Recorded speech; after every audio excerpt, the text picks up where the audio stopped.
Welcome to the Book Voices channel. If you enjoy our content, don't forget to like and subscribe to stay updated with our latest book discussions. Now let's dive into today's book. Imagine this.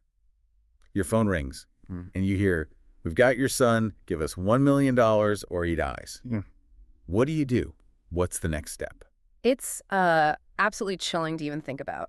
And that scenario, that's our jumping off point for today's deep dive. Right. We're plunging into negotiation strategy today, focusing on those really, really high-pressure situations. And what's great is we're using material listeners' shared actual negotiation stories and some fascinating insights into human behavior when the stakes are that high. So the mission for everyone listening, it's like getting a shortcut to understanding what really works in negotiation. Yeah, moving beyond the kind of standard advice, the assumptions people make, we want to get into the psychological strategies, prepare for some surprises, some real aha moments about how we connect. Definitely. And the core of the material we looked at shows this, well, this kind of clash, doesn't it? It does.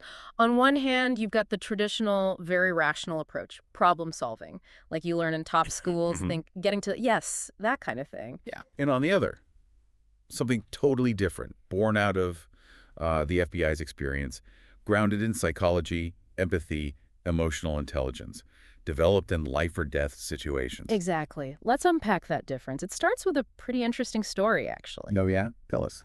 Well, the author of one source, he talks about going to this negotiation seminar at Harvard Law School. Professors Mnuchin and Blum. Big names. Okay, so he's there, an FBI agent, learning the academic side. Right. And then, out of nowhere, mid-seminar, a secretary puts a tape recorder down. The professors just smile and hit him with it. "We've got your son, Voss. $1 million, or he dies. I'm the kidnapper. What are you going to do?" Wow. Talk about being thrown in the deep end. Especially since he wasn't just some student. He was already doing this for real, right?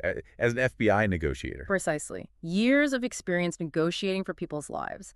And that moment, that stark contrast between the simulation and his reality, that's when it clicked. What clicked? That his experience dealing with raw emotion, saving lives, it was operating on a totally different level than the purely rational models taught in the seminar. It wasn't just about logic. Which brings us to people like Daniel Kahneman, doesn't it? His work on cognitive bias. Absolutely essential context. Even if thinking fast and slow isn't named directly in the source, the concepts are key.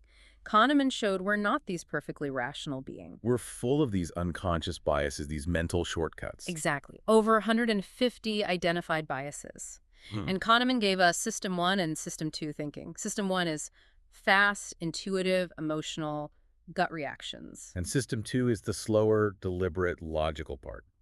The one we think is always in charge. But often isn't, especially under pressure. So if you're only negotiating with System 2, ignoring the emotional System 1 drivers, you're missing like half the picture. Like trying to solve an equation without knowing all the variables. You got it. And the FBI, they started figuring this out back in the 80s and 90s. They began weaving psychology, counseling, crisis intervention into their negotiation training. So, a major shift.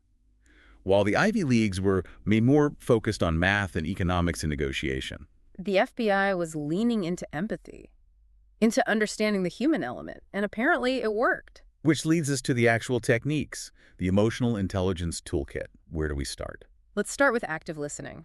Specifically, a technique called mirroring. Okay, active listening, I think most people get the basics. Pay attention, show you're engaged. But mirroring, what's that? Mirroring, or isopraxism if you want the scientific term, is basically imitation. Subtly copying someone's speech patterns, their body language, even their word choice, tempo, tone. And we do this unconsciously a lot of the time, right? To build rapport. We do. It signals connection, that you're on the same wavelength. It builds trust because fundamentally we're drawn to what's similar and a bit wary of what's different. Makes sense. So how did the FBI use this? They developed a super simple but really powerful technique. Just repeat the last 1 to 3 words, or the most critical 1 to 3 words the other person just said. Just repeat their words back. That sounds almost too simple. Deceptively simple. The author calls it the closest thing to a Jedi mind trick they have. Because when you repeat those few words, it triggers that mirroring instinct in them. And what happens then? They almost automatically elaborate. They keep talking, keep explaining, deepening that connection. And there was even a study, Richard Wiseman, I think, with waiters, mirroring the order back worked better for connection than just being positive. Huh. Interesting. Does it work outside of hostage situation. Oh, absolutely. There's a great business example in the source. A student working as a consultant had this skeptical boss who wanted paper copies of everything. Oh. The boss says, let's make 2 copies of all the paperwork. The student just mirrors back, calmly, inquisitively, I'm sorry, 2 copies. Not arguing, just repeating. Exactly. And the boss pauses, thinks, says something like, well, you can store it anywhere. The student mirrors again, anywhere, with maybe a hint of concern. The boss pauses again, thinks again, and then decides, you know what, he'll just keep the copies himself. The mirroring made him reflect on his own request without any confrontation. That's pretty subtle. Okay. Okay, what's next after mirroring? Tactical empathy and labeling. They go hand in hand. Tactical empathy. Sounds strategic. It is. It's about really understanding the other person's perspective, seeing the world through their eyes, not necessarily to agree, but to build trust. Okay, so understand their view and labeling. Labeling is naming their emotion out loud, saying something like, it sounds like you're feeling really frustrated, or even, it seems like you don't want to go back to jail. You just call it out. Doesn't that make things worse sometimes? Counterintuitively, no. Usually it does the opposite. It's like a shortcut to intimacy. Acknowledging the emotion diffuses its power, especially negative emotions like anger. Right, anger isn't usually helpful in a negotiation. It clouds judgment. Totally. Labeling helps the other person step back from the raw feeling, acknowledge it, instead of just acting on it. Any examples of this working? Yeah. The source mentions someone, TJ, trying to collect money from sports season ticket holders. His first approach was very formal, kind of demanding. No one called back. Super. Then he changed his script. He started incorporating empathy, labeling their likely situation, maybe acknowledging the tough economy, their frustration. Like, it sounds like things might be tight right now. And that worked? Big time. Almost everyone started working out payment plans. It changed the whole dynamic just by acknowledging their likely feelings. Wow. Even just guessing at their feelings and naming it. There's even an example of the author using it in his classes to get students to volunteer for role-playing, which can be intimidating. Yeah, I can imagine. Instead of just asking, he'd say something like, look, if you're feeling anxious about role-playing up here, I get it. It's probably going to feel pretty awkward. He just put the awkwardness out there. Yep. And people would often laugh, the tension would break, and then more people would volunteer than he needed. Labeling the fear made it less scary. Okay, that's clever.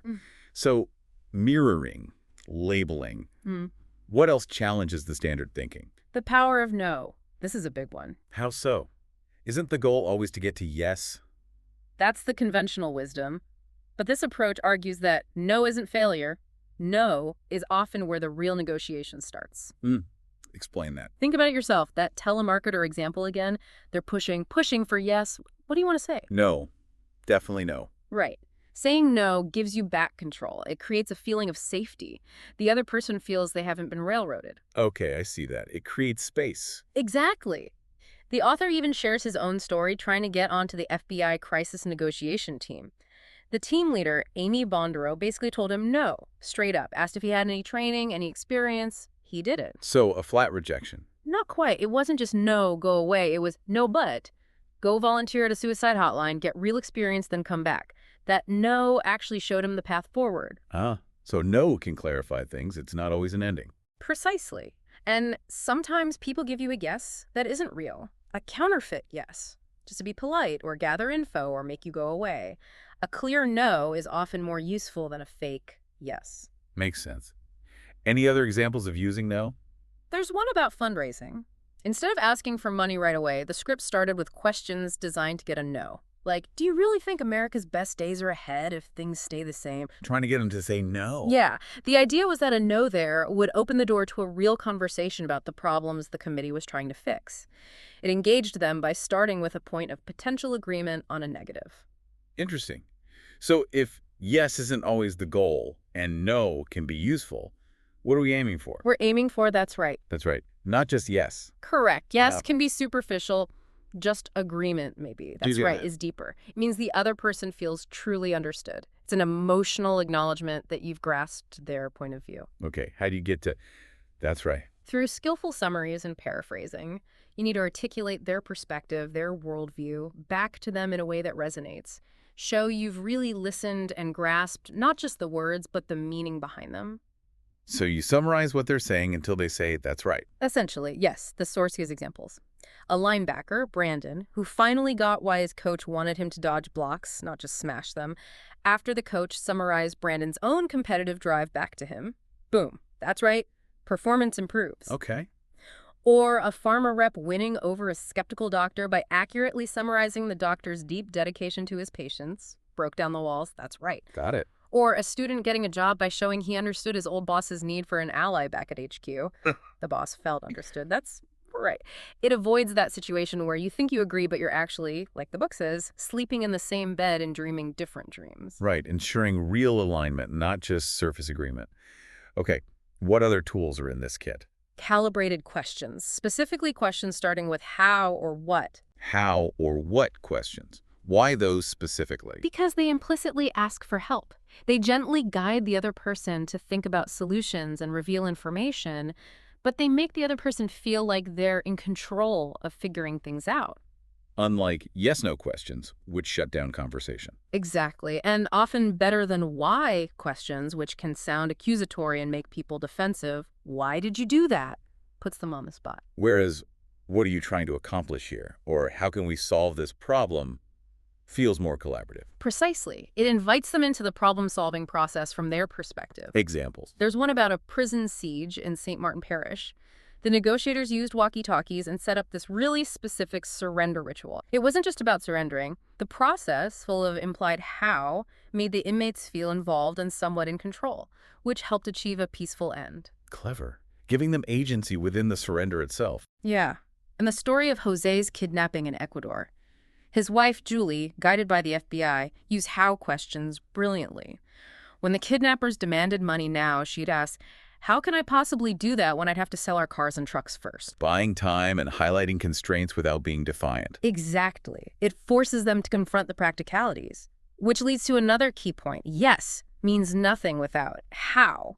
How will this actually get done? Calibrated questions force people to think about implementation. And it's not just the person you're talking to, right? You mentioned level 2 players. Right. The people behind the person at the table, the boss, the committee, whoever can actually approve or block the deal. Asking things like, how will this affect the rest of your team? Or how do we make sure your boss is on board? Helps uncover those hidden dynamics and potential roadblocks. So it helps navigate the internal politics on their side, too. It can. And these questions are great for dealing with aggression, too. Remember the cabbie trying to overcharge the guy named Aaron? Aaron just calmly kept asking, if we run out of money, what will happen then? It forced the driver to think about the dead end his aggression was leading to without Aaron getting aggressive back. Okay, calibrated questions. Got it.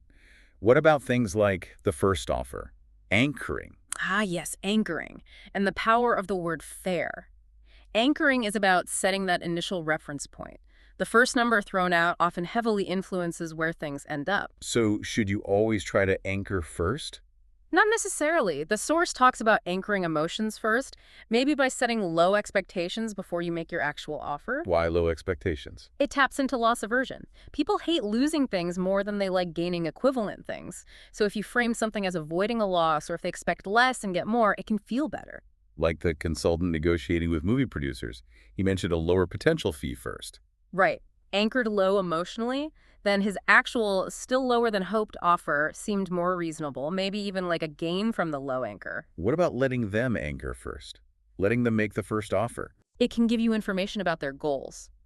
But you have to be ready. If they throw out an extreme number really high or really low and you're not psychologically prepared, it can throw you off balance and make you concede too much too early. Like in that kidnapping example where the demand started huge. Exactly. They used questions to chip away at it before countering with their own very low anchor.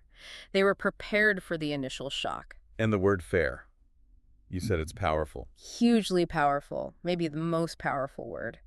We are wired to care deeply about fairness and respect. People will walk away from deals that are objectively good for them if they feel they've been treated unfairly. So it's not just about the numbers, it's about the feeling of fairness. Absolutely. Brain scans even show it. Unfairness lights up areas linked to disgust and negative emotion. Think about the ultimatum game. People reject lowball offers, getting nothing, just to punish unfairness. Even monkeys get upset about unfair trades. Wow. Okay, so fairness is critical. What's left? We've covered a lot. One more really crucial concept, black swans. Black swans, like totally unexpected things. Exactly. The unknown unknowns. Pieces of information that pop up and completely change the game, but you had no idea they even existed beforehand. That sounds hard to plan for. It is. The source uses the tragic story of a bank robber named Griffin. Hours of negotiation, but he never asked for money. It ended badly. Turns out the Black Swan was he had already committed murders nearby without demanding money. His motive wasn't robbery. That changed everything, but they didn't know it. So how do you find these black swans if they're unknown? It requires a mindset shift. You have to listen differently, more intuitively. Look for the anomalies, the things that don't quite add up. Pay attention to what's not being said. Because people might not even know how to tell you the crucial piece. Right, or they don't realize it's crucial. The book has a great line, it's not crazy, it's a clue. Seemingly irrational behavior often stems from hidden constraints, unmet desires, or just bad information, garbage in, garbage out. Like the Coca-Cola contact who went quiet. The black swan was he'd lost his internal influence. Perfect example. His silence wasn't about the deal itself, it was about his changed circumstances. Finding that out was key. So listen for clues. Look for the hidden reasons. And try to understand their religion. Not literally, usually, but their core beliefs, their values, their worldview, what really drives them. Like the tobacco farmer, Watson, who parked his tractor in a pond. Exactly. Understanding his deep concern for the plight of farmers, his religion, was the key to resolving that standoff, not just arguing about the tractor. And related to that is the similarity principle, finding common ground. Yes. We trust people we feel are like us. Finding similarities, even small ones, builds rapport and makes uncovering those deeper truths, maybe even black swans, easier. Be meticulous, review everything, maybe even use backup listeners to catch things you miss. Makes sense. One last thing, the source mentioned different bargaining styles. Briefly, yes. Analysts, accommodators, and assertives. Analysts love data, accommodators prioritize relationships, assertives are direct and results-focused. And knowing their style helps you adapt these techniques. It does. You might mirror an accommodator more gently, use more data with an analyst, or need clearer boundaries and calibrated questions with an assertive. It's about tailoring the approach. Okay, so wrapping this all up then. Sure. The big picture is effective negotiation isn't just logic puzzles. Not at all. It's deeply human. It's about understanding and navigating emotions, yours and theirs. Key takeaways. Active listening, especially mirroring. Tactical empathy and labeling emotions, using no strategically and aiming for, that's right. Asking those calibrated how and what questions. Understanding anchoring, loss aversion, and the power of fair. And always being alert for those game-changing black swans. So a final thought for everyone listening. Maybe view every interaction as a potential negotiation. Not in a manipulative way, but as an opportunity to practice these skills. Listening better, understanding perspectives, asking better questions, whether it's at work or even just with family or friends. Exactly. How can you use these ideas to not just get better outcomes, but build better, deeper connections? True expertise here isn't a fixed destination. It's about constantly learning, adapting, and really trying to see the world through the other person's eyes.